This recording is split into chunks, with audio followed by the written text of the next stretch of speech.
ঘাটালে, সেখানে আবারও আশঙ্কার কালো মেঘ। ঘাটালে বন্যার জল কমতেই এবার প্রাকৃতিক দুর্যোগ আবারও শুরু হওয়ায় ভারী বৃষ্টি শুরু হয়, নদীর জলস্তর বাড়ছে। শিলাবতী নদীর জলস্তর বেড়ে ইতিমধ্যেই ঘাটাল পুরো এলাকার জল ঢুকতে শুরু করেছে। পুজোর আগে জল যন্ত্রণা দুর্ভোগ বাড়াচ্ছে ঘাটালবাসীর।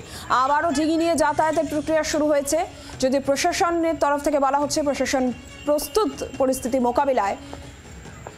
যে ছবি আপনারা দেখতে পাচ্ছেন জলমগ্ন ঘাটালের ছবি, আবারও আশঙ্কার জায়গা। পুজোর আগে আবারও জল যন্ত্রণা দুর্ভোগ ঘাটালবাসীর। চম্পক দত্ত রয়েছেন টেলিফোন লাইনে, বিস্তারিত পরিস্থিতির বিষয়ে জানাবেন। চম্পক, আবারও দুর্যোগ, বৃষ্টি এবং জলমগ্ন ঘাটালের ছবি আমরা দেখছি, কি বলছে প্রশাসন?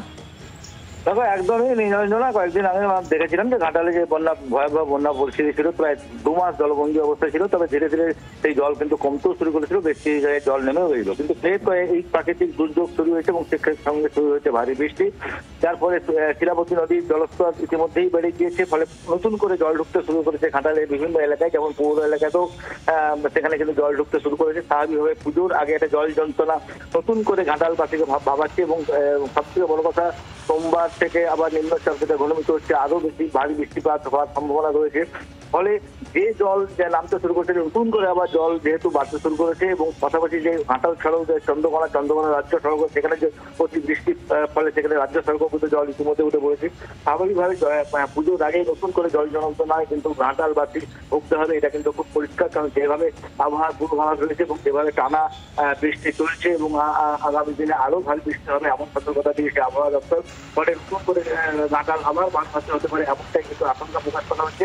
যদিও প্রশাসনের পক্ষ থেকে বলা হচ্ছে যে সমস্তভাবে তারা প্রস্তুত রয়েছে, কারণ বিভিন্ন জায়গায় যেসব কন্ট্রোল রুম যেগুলো রয়েছে সেগুলো ইতিমধ্যে চালু রয়েছে। স্বাভাবিক প্রশাসনও প্রস্তুত রয়েছে যদি নতুন করে আবার ঘাটাল বন্যা পরিস্থিতি তৈরি হয়। ধন্যবাদ চম্পক। ছিল আবার এই বর্ষার জলে আবার ডুবছে। পূজা মনে হয় আমাদের ভালোভাবে দেখা হবে নি, মনে দুর্ভোগই যাবে। পূজার মাধ্যমে যাতায়াতের প্রচুর অসুবিধা হবে। যাদের নেই ডোঙাডুঙি তারা ওই ঘরেই বন্দি হয়ে থাকে, আর যাদের আছে তারা সবাই ভালোভাবে যেতে পারছে। তবু এই প্রত্যেক বছরই এইসব বন্যার জন্য প্রায় লোকের 25-30 হাজার টাকার করে নৌকা ডোঙা এসব তৈরি করে আমাদের বন্যা এলাকার লোকে রাখতেই হয়, এমন অবস্থা। আমরা নজর রেখেছি পরিস্থিতির উপরে। আমাদের যে জায়গাগুলো মাপ নেওয়া হয় আমরা মাপগুলো দেখছি জলের। যদি জল বাড়ে আগামী কাল পরশু যদি বৃষ্টি আবার হয়, তো সেই ক্ষেত্রে আমাদের সমস্ত প্রিকাশন নেওয়া আছে। আমাদের রুরাল কিচেন চলছিল, মেডিকেল ক্যাম্প এখনো চলছে সব জায়গাতে, এবং আমাদের অন্যান্য পরিষেবা এলাকা পরিষ্কার করা সেসব চলছে। বাংলার আওয়াজ, বাঙালির আবেগ, জি 24 ঘন্টা।